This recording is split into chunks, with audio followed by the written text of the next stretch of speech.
नमस्कार। आज के इस वीडियो में हम बात करेंगे 1969 में प्रदर्शित हुई भारतीय फिल्म धरती कहे पुकार के बारे में।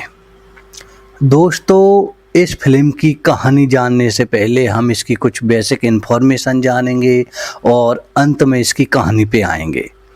तो चलिए वीडियो को शुरू करते हैं। बात करें धरती कहे पुकार के फिल्म के प्रदर्शन की, तो इसका जो प्रदर्शन का कार्य था वो 1969 में किया गया था। इसके जो लेखक थे वो B.R. इसारा थे और इसका जो निर्देशन का कार्य था वो दुलाल गुहा के द्वारा किया गया था। इस फिल्म का जो उत्पादन था वो दीनानाथ शास्त्री के द्वारा किया गया था, जो कि वैशाली फिल्म बैनर के तहत किया गया था। बात करें इस फिल्म के जो संगीत था उसकी, तो इसमें जो संगीत देने का कार्य किया था वो लक्ष्मीकांत प्यारेलाल की जोड़ी ने किया था और इस फिल्म के जो गीत थे उन्हें लिखने का कार्य मजरूह सुल्तानपुरी ने किया था। बात करें इस फिल्म के गानों की, तो इसमें कुल 5 गाने थे और इन्हें गाने का कार्य मोहम्मद रफ़ी, लता मंगेशकर, मुकेश के द्वारा किया गया था। हम बात करें इस फिल्म के प्रमुख कलाकारों की, तो इसमें जो मुख्य रूप से थे वो जितेंद्र, नंदा, संजीव कुमार, रेखा, कन्हैयालाल,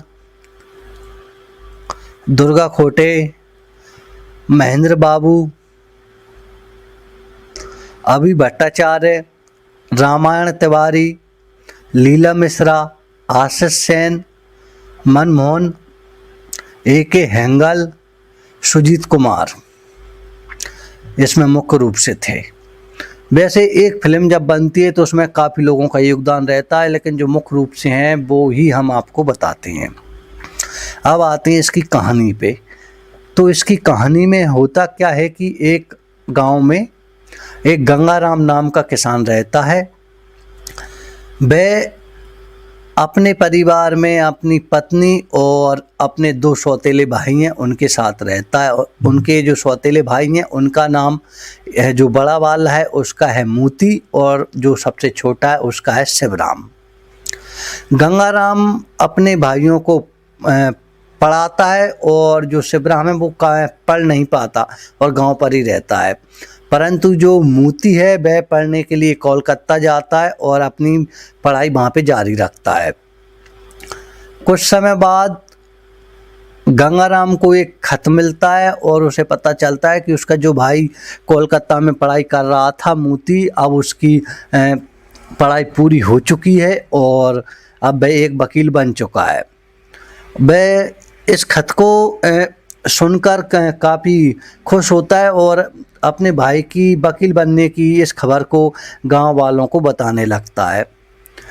जब मोती के वकील बनने की बात जो गांव के साहूकार हैं उनको चलती है, तो वह गंगाराम को बुलाकर कहते हैं कि वे अपनी बेटी की शादी मोती से करना चाहते हैं, जिससे गंगाराम काफ़ी खुश होता है और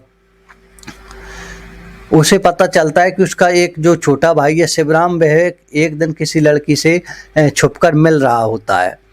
और जब उन दोनों को मिलते हुए जो गंगाराम है वो देखता है, तो वह सोचता है कि जो लड़की शिवराम से मिलने को आई थी वो किसी और की लड़की है। असल में होता यह है कि जो शिवराम है उससे जो लड़की मिलने को आती है वो गांव के साहूकार की ही रहती है।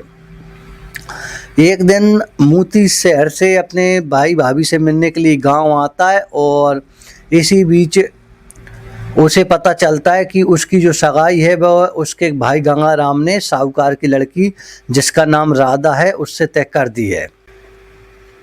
तो वह अपने भाइयों को बताता है कि कलकत्ते में उसकी शादी हो चुकी है और उसकी पत्नी है, इस कारण वह जो साहूकार हैं उनकी बेटी से वह शादी नहीं कर सकता।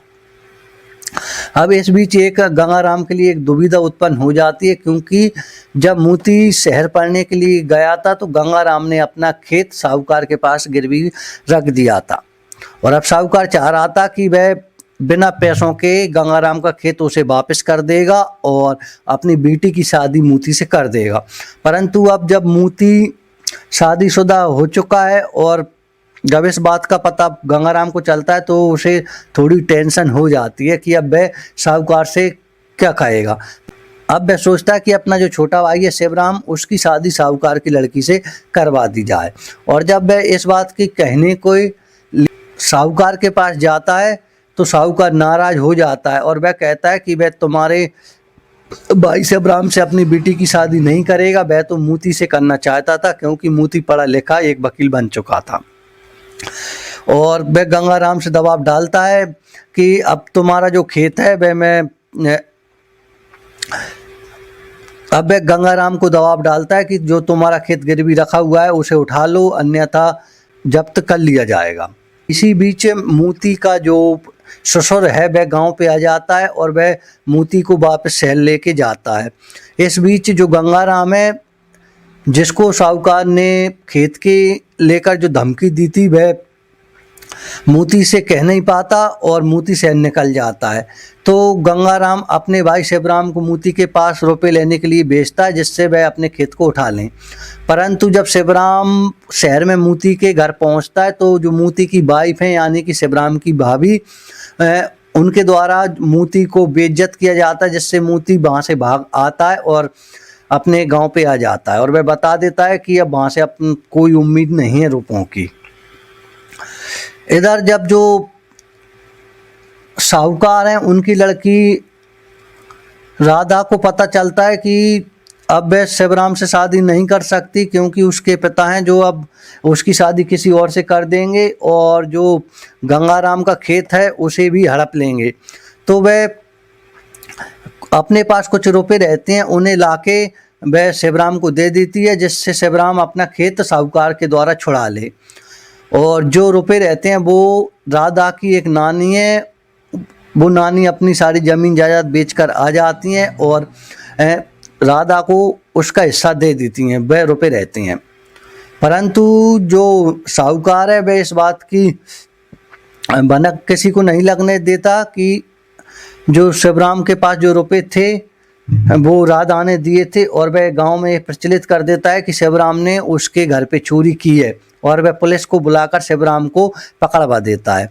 परंतु जो गांव के मार साहब हैं वो समझ जाते हैं कि शिवराम निर्दोष है, तो वह पुलिस के जो इंस्पेक्टर हैं उनसे मिलकर राधा से बात करने की बात कहती हैं और राधा उन्हें सच सच बता देती है कि जो रुपए थे राधा ने ही शिवराम को दिए थे, जिससे शिवराम तो छूट जाता है। अब शिवराम रुपए कमाने के लिए शहर निकल जाता है और वहाँ पे मेहनत मजदूरी करने लगता है।